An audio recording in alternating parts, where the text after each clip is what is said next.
Hi guys, how are you? Long time. Haven't been online in the last 2 weeks. This is Pumulo here. I usually share my views about the political situation in Zambia. So welcome, join in, join in. Let's discuss. Let's discuss what's going on in Zambia. A lot has happened in the last 2 weeks that I've not shared any of my podcasts. I haven't gone live to discuss what's happening in Zambia in the last 2 weeks. So I just want to catch up on everything that has happened. A lot has happened. And yeah, hi. Good to see you. Welcome. A lot has happened. So I hope everybody's staying safe in the COVID pandemic times. I know these are tough times. So let's stay safe, follow what the medical professionals are telling us wherever you are in the world. Yeah, so it's good to see you guys watching. So, so like I said, I share my views, political views, mainly from Zambia. I'm Zambian, so my views are concerning what's happening there. We are going towards a major election next year, general elections, August 2021. So it's hot on the ground. There's campaign, there's a lot going on. So I'm just here to sensitize and chip in, encourage people to go to vote or to campaign, just giving people information they need so that they make the right choice in the general election in Zambia in 2021. It's coming up. Hello, I see the waves. Hi, welcome. So today I want just to discuss about women and politics in Zambia. So that's my main deal for today. Yes, so women and politics, and then a few other things that have come up in Zambia in the last few days and few weeks. So because I'm a woman, I'd like to talk about women and encourage. Bring them on camera. Oh, the women? Yes, no women on camera. I'm just by myself here. So, yeah, well, thanks, Ahmed. Thanks for joining. So, I want to talk about women and politics. I know men dominate politics in the whole world. So, if you have a mother, sister, auntie, a daughter, young daughter, encourage them to join politics because the men sit in these political offices and make decisions which affect us. So most of the decisions that are made by politicians affect women more than they affect men. For example, if there's a war, the men go to war and the women stay at home taking care of the families, feeding the families. So that's why I feel like women should be involved in politics, especially in Zambia. So coming to that fact, Lily Mumtaz, my girl right there, I'm so proud of you. I watched your live show yesterday, and you were standing for Member of Parliament for Munali. Big ups to you, and I'm just encouraging other young women like you to step up, step up and be fearless. There's nothing to fear. Sometimes if you fear, you can even fear your shadow. Zambia is a democratic country. You need to surround yourselves with people who are going to support your vision. So Lily, I'm so encouraged. I'm so happy you are doing that, and I just want to encourage all the young women out there to follow in your footsteps. I see you there campaigning in the grassroots, sitting with regular Zambians, the masses. You are out there in the field talking to them, And that's what we want. It's like young girls, if you can't be in the field, use social media. Social media is a powerful tool, especially now because of the pandemic. You can reach people anywhere in the world. So it's not an excuse. You can't say, oh, I don't have a car. You don't need a car. Social media is a very powerful tool. You can reach anybody, anywhere, anytime. And people can watch these videos at their convenience. They can share videos to people. So let's take use of social media. So Lily, I am so happy for you, and I hope many young girls can follow in your footsteps so that we bring the change to Zambia that we need to bring. A few things came up in Zambia last week. We saw the increase in the amount of COVID cases. So Zambians, please continue social distancing, wear your masks, wash your hands. Don't go to events. Only go to essential events if you gotta go shopping or you gotta go to work. Things like weddings, funerals, try to stay away. Because Zambia, we already have challenges in our health section, in our health sector. So if we have, like, the numbers continue to grow for COVID, then it will be terrible, because I don't think our health system can accommodate like big numbers of COVID infections. And the other thing that I really wanted to talk about is the military vehicles that we saw come into the country. So a lot of people, they were worried, like, are we preparing to war? Well, those are government those are government properties. Even if the PF, who is in power, bought those military equipment, that equipment is for the country. So don't be scared, don't be alarmed. I think we have professionals in the defense forces, police forces. I know, like, right now there's a lot of influence from the ruling government and people are scared. Let's just keep our cool as Zambians. Let's register to vote. Hi Cholwe, let's register to vote, get our NRSC, get our voters cards. Let's just all rally together and make sure that we elect a government that will be for the people. I know, it's really sad seeing what's going on in the streets of Zambia. Like today, the inflation kwacha is at 19 kwacha for $1. So you can see that the kwacha is really depreciating, and it's very hard for business people to do business when the value of the kwacha is so low. So these are the things. That's why we are fighting to make a change. We are fighting to make a change so that we can have a government in place that can able to manage our economy with the knowledge, with the right knowledge, because management is key. Zambia is a very rich country. It's self-sustaining. It can be self-sustaining. Hi, Yakobu. We have everything. Zambia is literally sitting on a gold mine. We have gold mines, we have cobalt, we have copper, we have rivers, we are a fertile land. There is no reason Zambia to be among the poorest in the world right now. It's all because of mismanagement. And if our resources in Zambia are managed properly, the government can afford to put everybody on a universal income or UBI, So what is happening in Zambia is really sad, and a lot of us, we are just sitting there and watching things happen.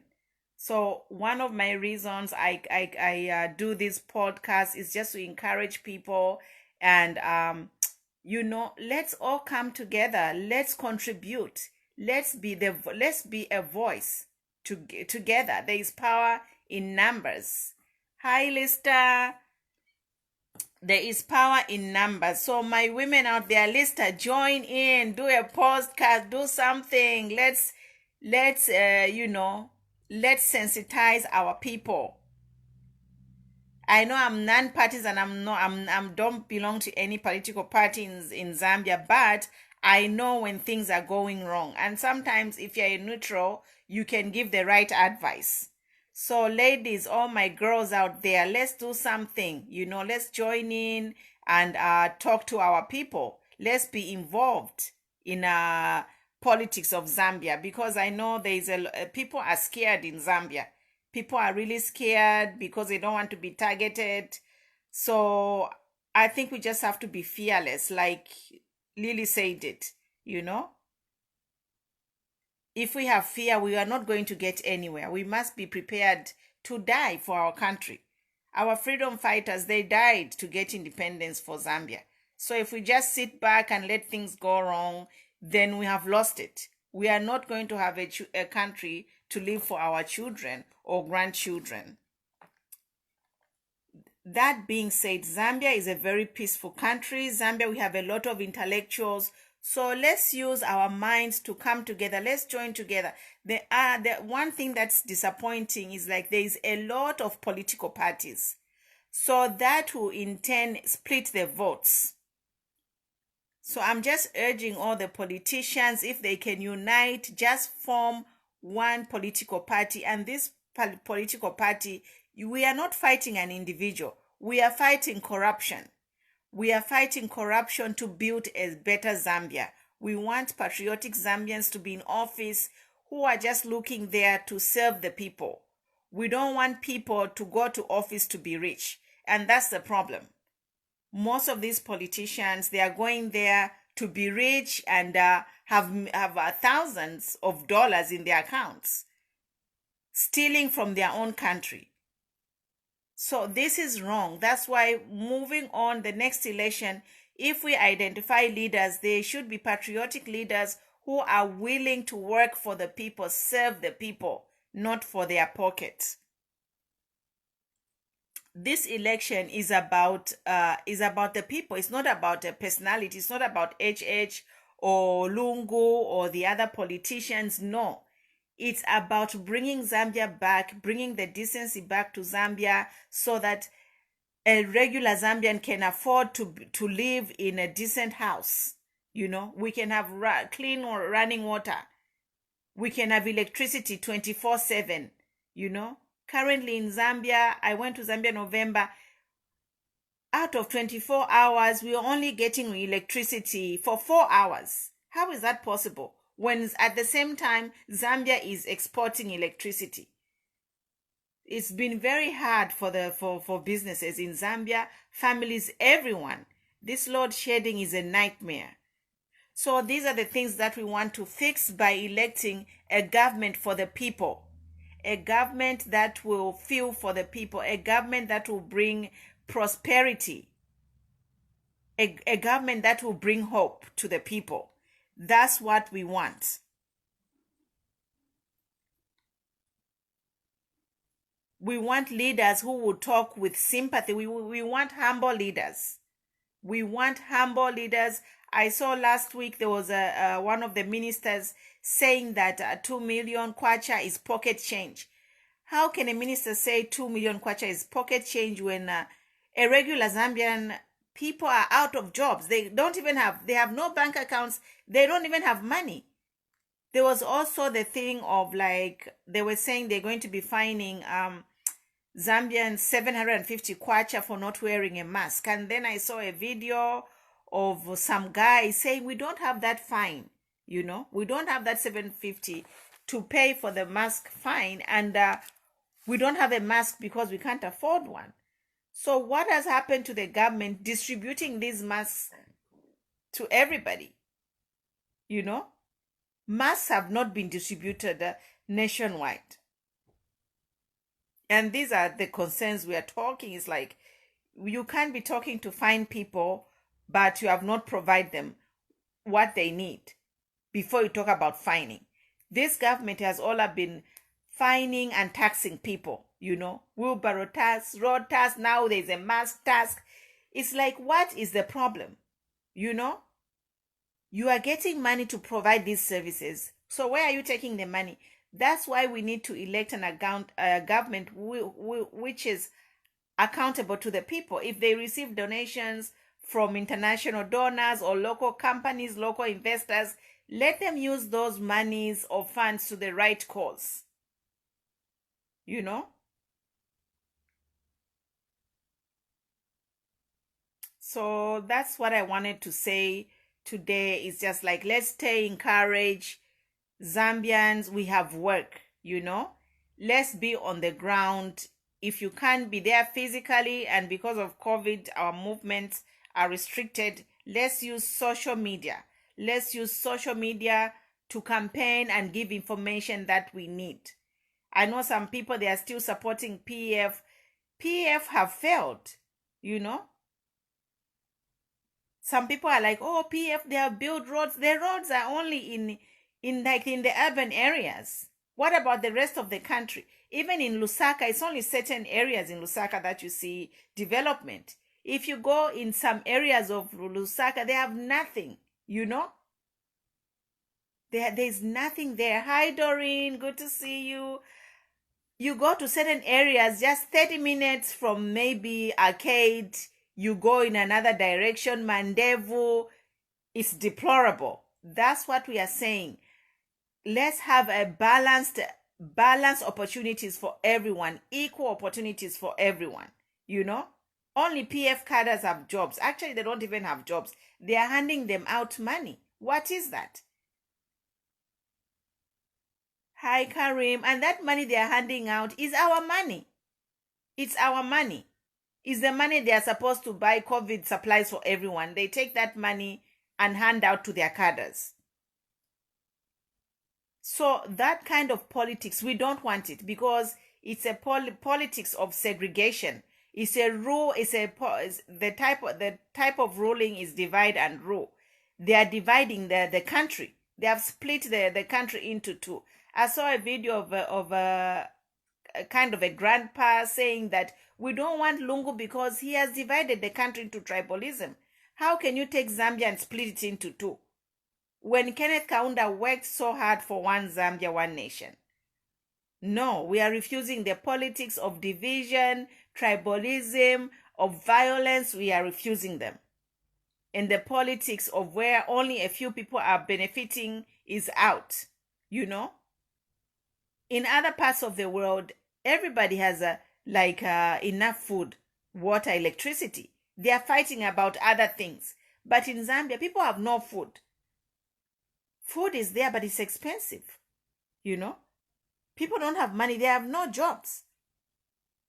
So I think that's my message is like, let's rally together, Zambians, especially my women, my sisters, Doreen. Let's get involved in politics somehow. Connect with people, you know. Let's just get involved, because we have seen, like, even in Zambia now, the women in politics, who's there? Inonge Wina, our vice president, she's there, just in name only. She's actually a very big disappointment, because in all her years in office, I've not seen anything that she has said or done.